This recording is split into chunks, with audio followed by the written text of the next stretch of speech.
Hello and welcome back, episode 28 of this Impact Wrestling save. To give you a quick rundown of the last couple of rankings, we got 48 at the start of the month, 54, and then last week we got a 49. So we're bouncing up and down. Hopefully this go home show, Too Hard to Kill, will kick us off back into the 50s. I think Hard to Kill's got a really good card at the minute. I think this is a good card. I think it's a bit tag team heavy. Also, the knockouts are all the two knockout storylines are kind of in the one match. So, but I think the ratings wise, I think we can pull it out here. So we will hop into the show now. Callis and Josh Matthews open up the show. 37, a bit lower than I wanted, but they talk about EC3 and Rich Swann. They talk about Kazarian and Moose getting their match for Hard to Kill. They talk about Kelly Ray and Deonna Purrazzo, and of course Su Yung as well, but we couldn't fit her in there. So, and then the show opens up with a match at 47. Frankie Kazarian gets his first win returning to Impact Wrestling as he beats Rohit Raju, not an Impact X Division champion in this world though, just a bit of a jobber. He beats him in 6 minutes with a wave of the future. Not a bad win for Kazarian. Got to get him a bit of momentum before the Moose match at Hard to Kill. So this is how we're doing it. And then Moose storms down to the ring afterwards, attempting to jump Kazarian, but Kazarian's able to fight him off, clothesline Moose out of the ring, and send Moose back up the ramp. Again, to make sure it doesn't look too one-sided, because Moose did get a win over Kazarian previously. 47 again, good rating. 40. It's a similar segment we've done before. Trey makes his way down to the ring, and you can tell Myers, Willie Mack, eyes on the X Division title. When Trey enters the ring, he raises it in the air. Eyes are focused on it. Even a smidge for a second, Wentz is sort of looking at the belt, but then he corrects himself. He knows that this is his guy, this is the Rascals, and although he is in the finals of the Super X Cup, you know, he's got to concentrate on having his guys back tonight. And they do in a 49 as Brian Myers and Willie Mack defeat Trey and Wentz in 10 minutes when Brian Myers pins Trey with a taste of pain. Now, admittedly, going into this, I wasn't going to have Myers win, but the whole reason Myers has a title opportunity is because he is undefeated. So if one of Trey or Wentz beat him here, although naturally I wanted to give them the win because they're the pre-existing tag team, it didn't make sense to have Myers lose even if he wasn't pinned. And if one of the two Rascals pinned Willie Mack, it would have made the Super X Cup look like there was an obvious answer. So Myers has pinned Trey. Trey led the match as well with a 56, Mack with a 49, Myers a 47, and Wentz with a 42. So not a bad rating. Actually pretty good. Zachary Wentz helps Trey up as Myers makes his way back down the ramp, looking almost shocked, but like, you know, it is in his head now. He believes, you know, at the pay-per-view he goes 14-0 and becomes the X Division champion, beating Trey. 45. This is our knockouts match. Unfortunately, they're all of our stories are in the one go here. Sorry about that. Kelly Ray teams with the Babyface tag team of Jordan Grace and Serena Deeb as Deonna Purrazzo teams with the tweeners of Rosemary and Valkyrie. So in 10:30, Kelly Ray pins Ty and Valkyrie with a super kick. 45, our champ's first match as champ. Her first appearance in the ring, I believe, since winning the belt. So we got to put her over. Everybody's in that sort of 45 to 39, Serena Deeb being the lowest, but that's, you know, it's pretty good for the roster at the minute. And it'll boost both the storylines. And after that match, the two tag teams brawl away up the ramp as Deonna Purrazzo begins to lay out Kylie Ray. The lights go off, they come back on, Su Young's in the ring, Deonna Purrazzo bails, Kylie stops for a minute, goes to attack, Su Yung lays her out, and after Su Yung lays her out, you can see her standing over Kylie Ray, staring down Deonna Purrazzo. 39 is not great, but I think in my head maybe it's better than it goes into TEW, if you know what I mean. Like, I think on the go home show to the pay-per-view, Su Yung laying out Kelly Ray, staring down Dino Purrazzo, cementing the women's triple threat, is a good segment. More of the foreshadowing with Violent by Design, their cultish tendencies, and EY's, brainwashing or bringing out the new version of the Deaners. Good Brothers versus Daga and Hernandez, a 54. Have we had this match before? Because if we haven't, we definitely should have it again. Because that's a 54 on television. This would probably bang on pay-per-view. I don't know why it's so good. I know that, because Daga and Hernandez don't even get a bonus. It's just Doc Gallows and Carl Anderson getting the bonus. So, and penalized for, like, they're actually bringing penalties to the match. Gallows, of course, a 53, Anderson a 56, Hernandez 38, and Daga 42.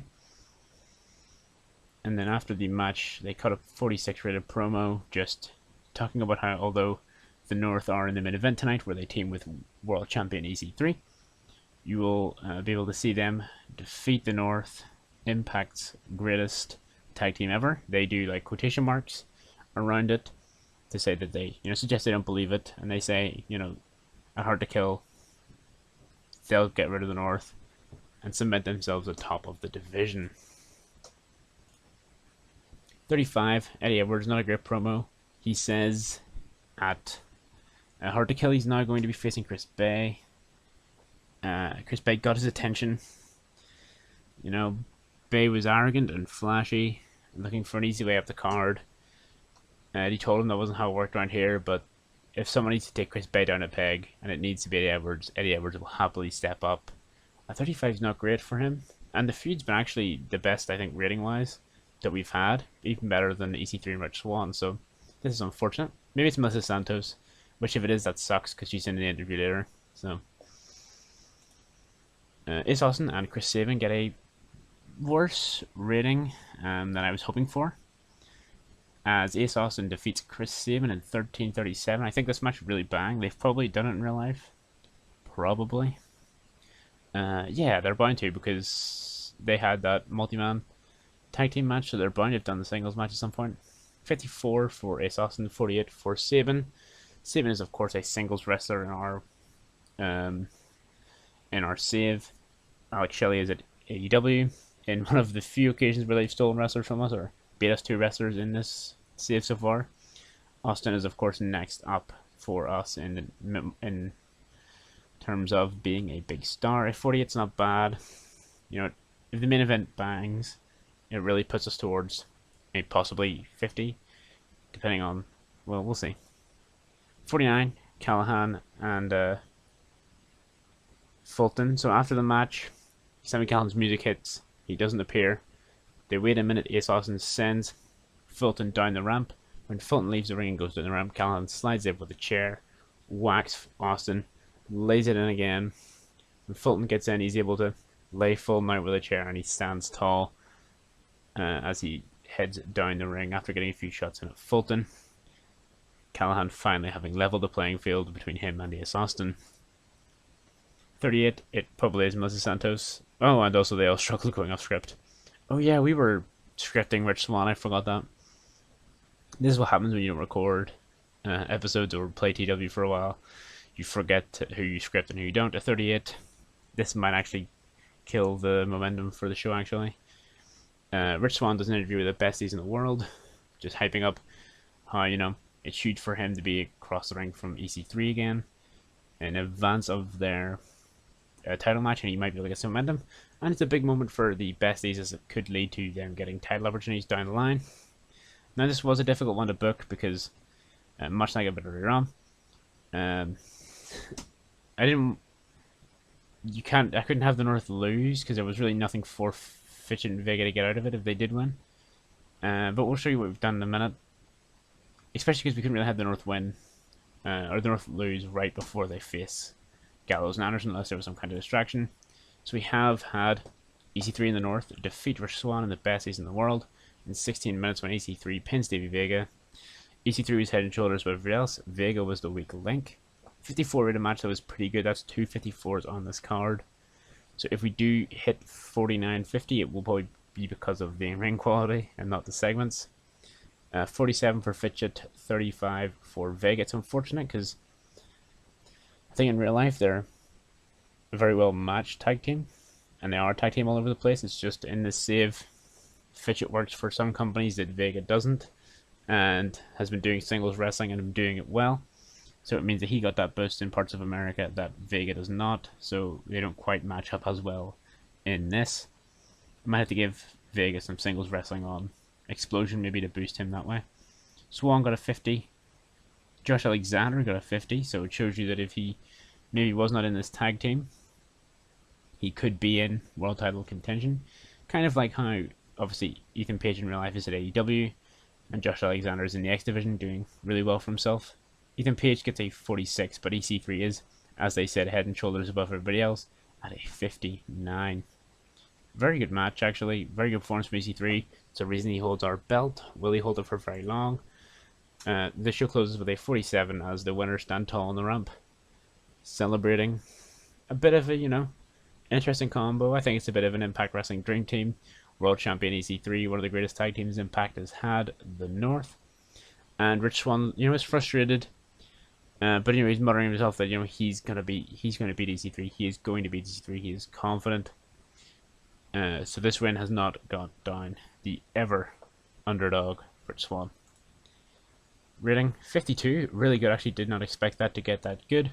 Again, at the end of the month, I will fix our viewership thing. I promise. But it's a good show. Let me know what you guys think.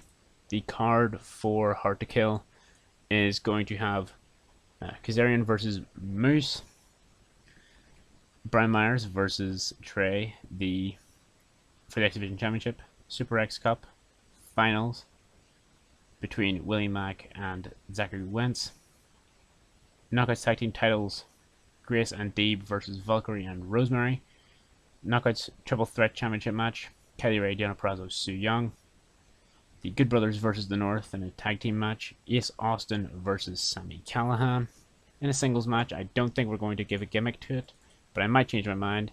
And then the main event, EC3 versus Rich Swann. Good card, I think. I think in real life, if I seen that card, even though I watch Impact at the minute anyway, I think if I would watch that pay-per-view. Let me know what you guys think down below. Things you think we should change, people you'd like to see, and matches you'd like to see in the future. There's kind of a deep roster here. I think someone mentioned it beforehand. I don't have the comment on hand, but someone mentioned there's lack of star power maybe at the top of Impact Wrestling. I think in the next month or two we might try and tweak that. Obviously we did have guys we wanted to bring in, but AEW snapped them. So what can you do? I will see you in the next one. It'll be Hard to Kill. I think it'll be a really good pay-per-view. Like, comment, subscribe. Cheers.